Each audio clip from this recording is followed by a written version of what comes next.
Alright, hey, how's it going everybody? My name is Jerome and welcome to the channel. So this past weekend I went to the YCS down in Raleigh. Had a great time. I played Kashtira. This is the deck that I played, the build and everything. So yeah, overall I had 3 losses. I had 2 losses on day 1 and then day 2, the very first round, I ended up losing. All of my losses were to the same exact deck. It was the Kashtira Snake Eye deck. This deck just kind of struggles a lot playing against that deck just because you have to play through so much of their engine plus the Kashtira engine at the same time. They can have the Fenrir on the field or the Unicorn. They got Birth. They also have all their fire, all their Snake Eye interruptions, and it's just so much moving parts. There was even one game where I believe I interrupted my opponent with three hand traps and with 2 monster effects on field. Overall like 5 interruptions. It was either 5 or 6 interruptions I did, and he was still able to OTK me playing the Snake Eyes Kashtira deck. So yeah, overall, that is probably this deck's like hardest matchup for sure, because even if you shifted him, if they open up a Kashtira name, they could still like fully play just with the Kashtira cards. So it's a very hard matchup. There's like slightly things that I did differently in this build than the one that I played and I topped with at the regionals.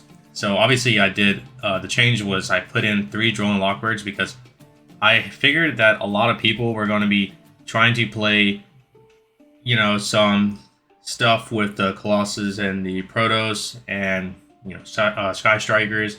I figured all that was going to be in the mix. Not only that, but I figured that there was going to be a ton of people on Snake Eyes that was going to try the Fire King version, and also a lot of the Kashtira Snake Eye versions as well. And so if they start their turn with like terraforming or with a planet, you drawing them is a really, really good hit to them, because now, that kind of shuts off a lot of their searchings for the Snake Eye Ash, Poplar, and all that good stuff. So, I mean, overall, Droll actually, at hindsight, right? At first, when I was playing it, I was like, oh, I don't really like this card. This thing's just not really doing that good. But then when I reflect back on all my matches, this actually kind of helped a lot of my matches. Like, thanks to this card, I won round 1. If I didn't play it, I would have hands down lost round 1. But because of this, I actually ended up winning my round 1. This also helped me win round 2. It helped me win, I believe, round 5 as well. So yeah, like it actually put in its work. And yeah, the effect, obviously all the other hand traps did their part as well. And yeah, overall, no complaints about it. But obviously, moving into this next format, things will have to change with Kashtira if you were to play this kind of deck. I think that you're going to have to, in some fashion, maybe side deck Book of Eclipse. I don't know if Droll and Lockbird will be in the main anymore. Probably other hand traps. Probably like go back to what I used to do with like 3 effect Veilers, the Ghost Bell. Oh, sorry, not the Ghost Bell, the Ghost Ogre, and like Nibiru or something like that. I definitely think that Nibiru probably would be the card that I would more than likely main deck, just because of the Snake Eye deck. It's just so strong. The Kashtira one it's really strong in this deck. So the side deck I changed a lot. I was playing 3 and then I went down to 2 spear modes. These never came up. I think I side decked them in only once, and that was against the voiceless player. Other than that, never really needed them. These are the same. Macro is the same. Judgments are the same. I played the D-Barrier because I wanted a way of ensuring that I can beat Branded, because I expected a lot of people to play Branded. So that's the reason why I put this in. And also Centurions, which this actually ended up winning me my match against Branded. So I'm glad I put these in. And I put Evenlies in as well because I figured that board breakers are really good right now, since you can't go Baron or Borload anymore.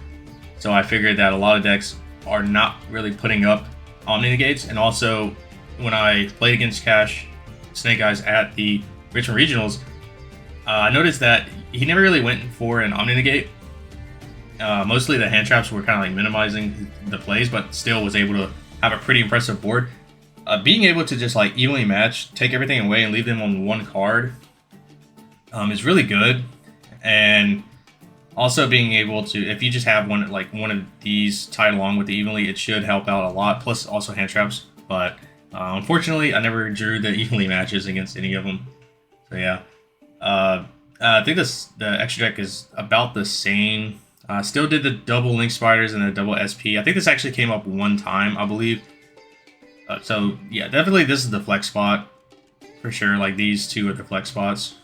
This actually came up one time. I had a misplay though, because I completely forgot that this card says that you have to banish. It was very late too. It was like the second to last round, and I was getting tired.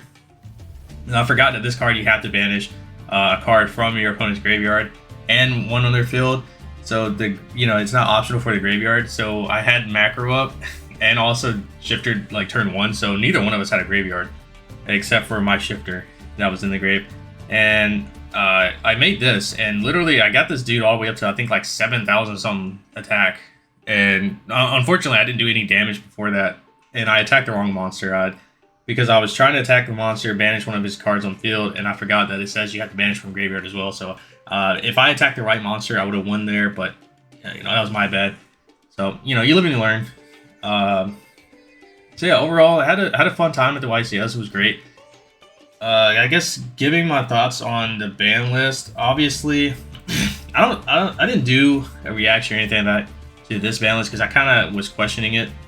It's great that they banned certain cards like Baron and Borload and Summer Limit, but I think that it was a bunch of smoke and mirrors.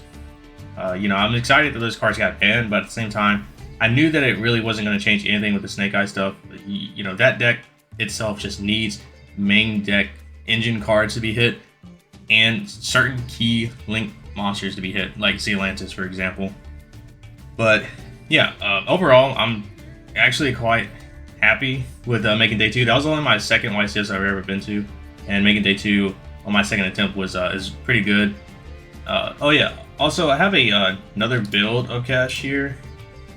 This one, I don't mind the side deck. These are just like cards that I was just trying to like theorize and whatnot, but this is the one that I played at a locals, and I got first place with it. And yeah, this is the go second one.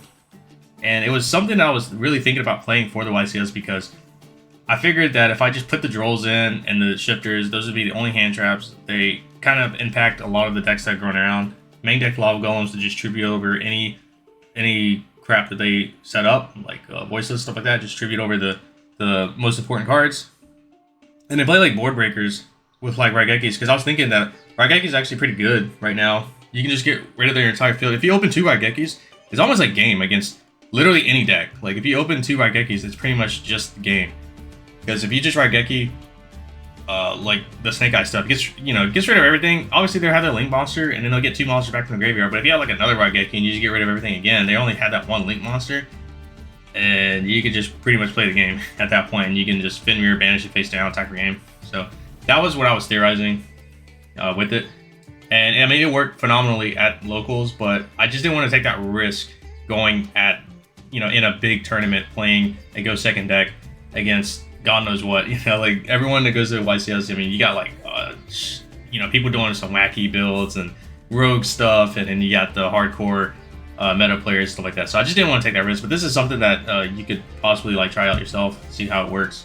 I think it'll probably have like a good transition. The only thing that, like I said from before, since we got the Tempies now, I think that you have to either side deck or main deck some sort of, like more than likely Book of Eclipse, because you can't do Book of Moon. If you target them, they'll just chain to the Synchro. So you have to play something like Book of Eclipse. I think that's a really good card going into this new format that we're in. So yeah, just want to throw that out there. And yeah, we'll catch you all in the next video. I'm about to go to the gym. Peace.